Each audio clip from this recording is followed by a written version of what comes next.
ओम भरताग्रजाय विद्महे सीतावल्लभाय धीमहि तन्नो राम प्रचोदयात। आज हम देखेंगे रामायण में भोग नहीं त्याग है, इस विषय पर चर्चा।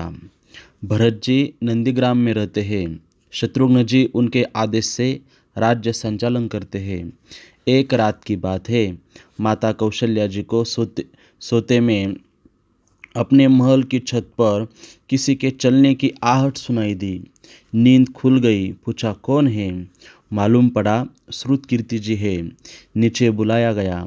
श्रुतकीर्ति जी जो सबसे छोटी है, वो आई और चरणों में प्रणाम कर खड़ी रह गई। माता कौशल्या जी ने पूछा, श्रुति, इतनी रात को अकेली छत पर क्या कर रहे हो बेटिया? क्या नींद नहीं आ रही? शत्रुघ्न कहाँ है? श्रुतकीर्ति की आंखें भर आई। माँ की छाती से चिपटी, गोद में सिमट गई। बोली, माँ, उन्हें तो देखे हुए 13 वर्ष हो गए। उफ! कौशल्या जी का हृदय कांप गया। तुरंत आवाज लगी।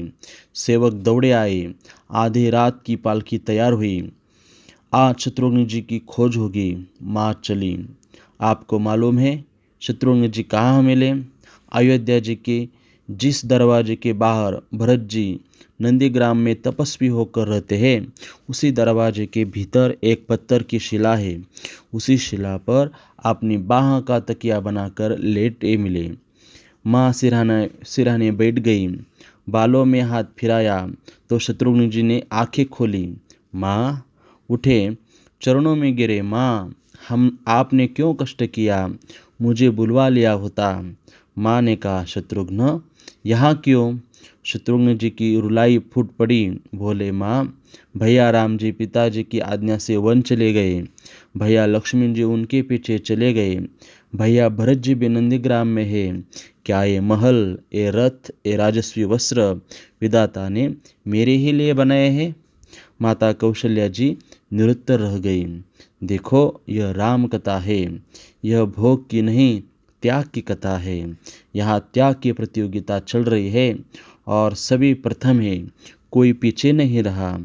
चारों भाइयों का प्रेम और त्याग एक दूसरे के प्रति अद्भुत, अभिनव और अलौकिक है। भगवान राम को 14 वर्ष का वनवास हुआ तो उनकी पत्नी माँ सीता ने भी सहर्ष वनवास स्वीकार कर लिया। परंतु बचपन से ही बड़े भाई की सेवा में रहने वाले लक्ष्मण जी कैसे राम जी से दूर हो जाते? माता सुमित्रा से तो उन्होंने आज्ञा ली थी वन जाने की, परंतु जब पत्नी उर्मिला के कक्ष की ओर बढ़ रहे थे तो सोच रहे थे कि माँ ने तो आज्ञा दी, परंतु उर्मिला को कैसे समझाऊंगा, क्या कहूँगा? यही सोच विचार करके लक्ष्मण जी जैसे ही अपने कक्ष में पहुँचे तो देखा कि उर्मिला जी आरती का थाल लेके खड़ी थी और बोली, आप मेरी चिंता छोड़ प्रभु की सेवा में वन को जाओ। मैं आपको नहीं रोकूंगी। मेरे कारण आपकी सेवा में कोई बाधा न आए, इसलिए साथ जाने की जिद भी नहीं करूंगी। लक्ष्मण जी को कहने में संकोच हो रहा था, परंतु उनके कुछ कहने से पहले ही उर्मिला जी ने उन्हें संकोच से बाहर निकाल दिया। वास्तव में यही पत्नी का धर्म है। पति संकोच में पड़े उससे पहले ही पत्नी उसके मन की बात जानकर उसे संकोच से बाहर कर दे। लक्ष्मण जी चले गए, परंतु 14 वर्ष तक उर्मिला ने एक तपस्विनी की भांति कठोर तप किया। वन में भैया भाभी की सेवा में लक्ष्मण जी कभी सोए नहीं, परंतु उर्मिला ने भी अपने महलों के द्वार कभी बंद नहीं किए और सारी रात जागकर उस दीपक की लौ को बुझने नहीं दिया। मेघनाथ से युद्ध करते हुए जब लक्ष्मण को शक्ति लग जाती है और हनुमान जी उनके लिए संजीवनी का पहाड़ लेके लौट रहे होते हैं, तो बीच में अयोध्या में भरत जी उन्हें राक्षस समझकर बाण मारते हैं और हनुमान जी गिर जाते हैं। तब हनुमान जी सारा वृत्तांत सुनाते हैं कि सीता जी को रावण ले गया, लक्ष्मण जी मूर्छित थे। यह सुनते ही कौशल्या जी कहते हैं कि राम को कहना कि लक्ष्मण के बिना अयोध्या में पैर भी मत रखना। राम वन में ही है। माता सुमित्रा कहती है कि राम से कहना कि कोई बात नहीं, अभी शत्रुघ्न है, मैं उसे भेज दूंगी। मेरे दोनों पुत्र राम सेवा के लिए तो जन्मे हैं। माताओं का प्रेम देखकर हनुमान जी की आंखों में अश्रुधारा बह रही थी, परंतु जब उन्होंने उर्मिला जी को देखा तो सोचने लगे कि यह क्यों एकदम शांत और प्रसन्न खड़ी है। क्या इन्हें अपने पति के प्राणों की कोई चिंता नहीं? हनुमान जी पूछते हैं, देवी आपकी प्रसन्नता का कारण क्या है? आपके पति के प्राण संकट में है। सूर्य उदित होते ही सूर्यकुल का दीपक बुझ जाएगा। उर्मिला जी का उत्तर सुनकर तीनों लोगों का कोई भी प्राणी उनकी वंदना के बिना नहीं रह पाएगा। वे बोली, मेरा दीपक संकट में नहीं है, वो बूझ ही नहीं सकता।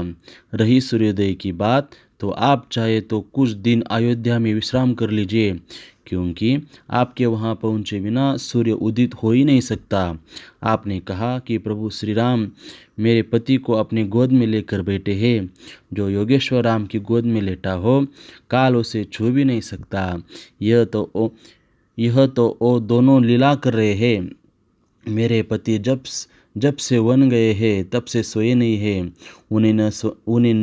उन्होंने न सोने का प्रण लिया था, इसलिए वे थोड़ी देर विश्राम कर रहे हैं, और जब भगवान की गोद मिल गई तो थोड़ा विश्राम ज़्यादा हो गया।